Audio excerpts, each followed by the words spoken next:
Brothers and sisters in the Lord Jesus Christ, I have a question to ask you. It is, who shall receive greater condemnation? In James chapter 3 we have the answer.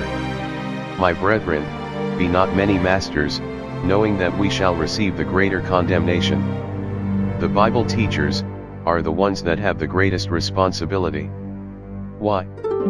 First, in Romans chapter 2, thou therefore which teachest another, teachest thou not thyself? Thou that preachest a man should not steal, dost thou steal? Thou that sayest a man should not commit adultery, dost thou commit adultery? Thou that abhorrest idols, dost thou commit sacrilege? Thou that makest thy boast of the law, through breaking the law dishonourest thou God. For the name of God is blasphemed among the Gentiles through you, as it is written.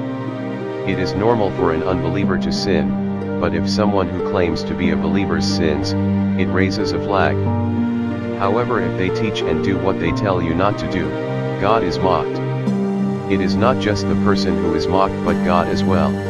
The unbelievers will ask themselves why become a Christian if the Christians just pretend, and become convinced that there is no God and call the good news a joke. In another passage, in Matthew chapter 5, whosoever therefore shall break one of these least commandments, and shall teach men so, he shall be called the least in the kingdom of heaven, but whosoever shall do and teach them, the same shall be called great in the kingdom of heaven. For I say unto you, that except your righteousness shall exceed the righteousness of the scribes and Pharisees, ye shall in no case enter into the kingdom of heaven. Even if someone has all of the major correct doctrines, if they make a small mistake in teaching, it damages their recognition in heaven. That is something I fear greatly every time I teach. People sadly care more about being right or winning an argument than if they are correct.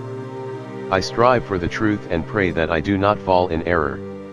Moreover, in Judas chapter 1, but these speak evil of those things which they know not, but what they know naturally, as brute beasts, in those things they corrupt themselves. Woe unto them! For they have gone in the way of Cain, and ran greedily after the error of Balaam for reward, and perished in the gainsaying of Kor.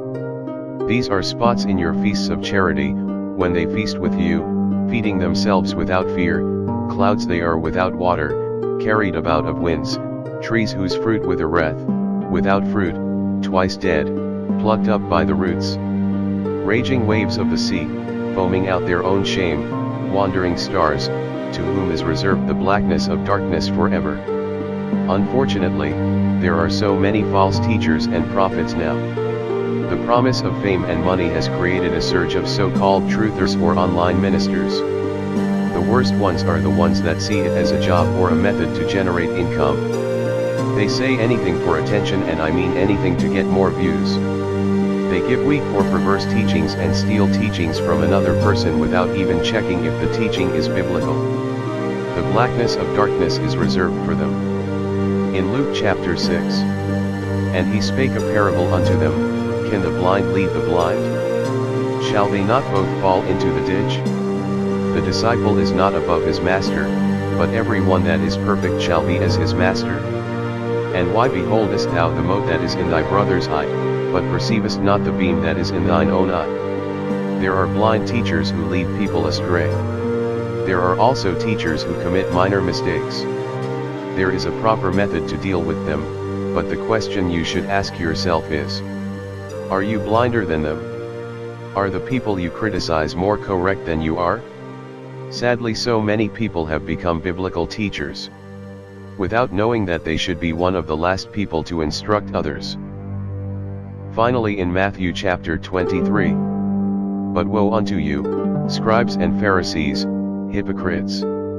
For ye shut up the kingdom of heaven against men, for ye neither go in yourselves, neither suffer ye them that are entering to go in. Woe unto you, scribes and Pharisees, hypocrites! For ye devour widows' houses, and for a pretence make long prayer, therefore ye shall receive the greater damnation. Woe unto you, scribes and Pharisees, hypocrites! For ye compass sea and land to make one proselyte, and when he is made, Ye make him twofold more the child of hell than yourselves. Jesus and the Bible tells us that the false teachers shall receive the greater damnation. False teachers cannot enter heaven, but in turn take so many potential believers down with them. How many could have been saved if they did not teach? A false teacher will never admit they are wrong. Instead they seek to convince more people that their way is right. Please meditate on the words of God, and beware of false teachers. Thank you.